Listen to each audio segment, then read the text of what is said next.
السلام عليكم ورحمة الله تعالى وبركاته.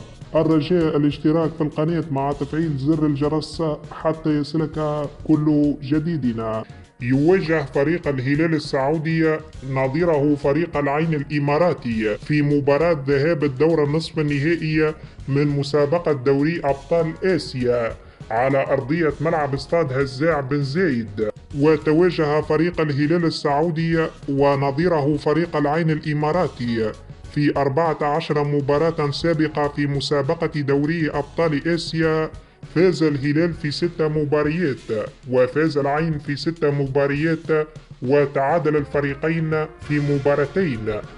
وسجل العين الإماراتي في مواجهاته ضد نظيره فريق الهلال السعودي 12 هدفاً، بينما سجل فريق الهلال في مواجهاته ضد فريق العين الإماراتي 16 هدفاً.